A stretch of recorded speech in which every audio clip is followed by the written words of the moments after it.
Hey, I got a question for you. How often are push-ups and pull-ups in your workout? Well, that was a question that we had put on our Facebook fan page a few days back. I'm not sure what day it was actually, earlier in the week. And we rotate through questions. We have like 3 months worth of questions that we rotate, and then I'll go in and I'll freshen them up, switch them a little bit. But you guys got to remember too, if you see repeated questions, from like 2 or 3 months, hey, you asked that same question like 3 months ago. Well, okay, yeah, but you got to remember with Facebook, our posts only reach so many people at a time, right? I mean, one post might only reach like 10,000 people. And we have like 250,000 fans.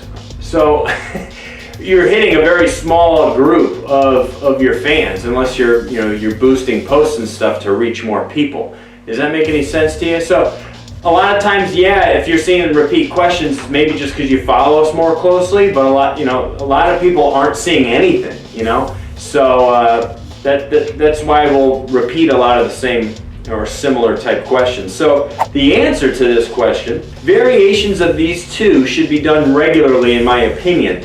Anyone that is too good to do push-ups and pull-ups because they only do squat, bench, and deadlift may regret that decision later in life when they can no longer do the big lifts with much weight and have trouble doing body weight lifts that they didn't practice or spend any time on. I like all of it because it all has value.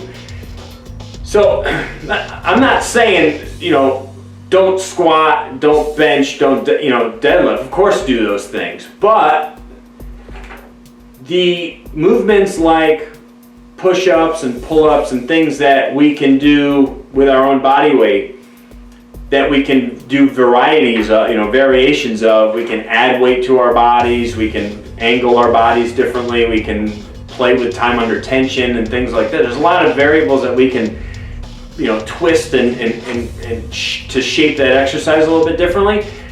I feel there's absolute value in doing, these are marquee movements. These are movements, pushing away like this, pushing yourself up off the ground. It's a pretty important thing, right? And sometimes I think we take it for granted when we're in our younger years, teens, 20s, and 30s. Yeah, who needs to do push-ups? I I do 315 for 10 reps. That's cool, that's great. But it's also pretty cool if you can drop down on the ground and bang out 25 to 50 push-ups too, because that developing the core strength and stabilizing your body in that particular exercise is a little bit different than lying on your back on a bench and stabilizing under the weight on the bar. And getting good at those movements, spending time doing those exercises long term will just build your body better. And when you have to start to hang up the towel on pressing big weight, at least you can go back to doing really cool, challenging push-up variations. Are you following me where I'm going with this? So that's why I'll repeat it. I like all of it because it all has value. That's why it's like saying well, I only squat, I only do back squats, I don't do front squats. Well, you should do some form of front squats, whether it's with dumbbells or something.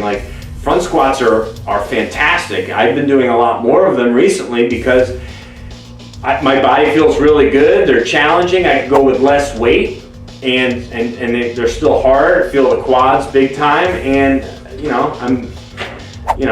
sometimes I just don't feel like being under as much weight doing back squats, and I can feel like I hit my legs just as hard with front squats with less weight.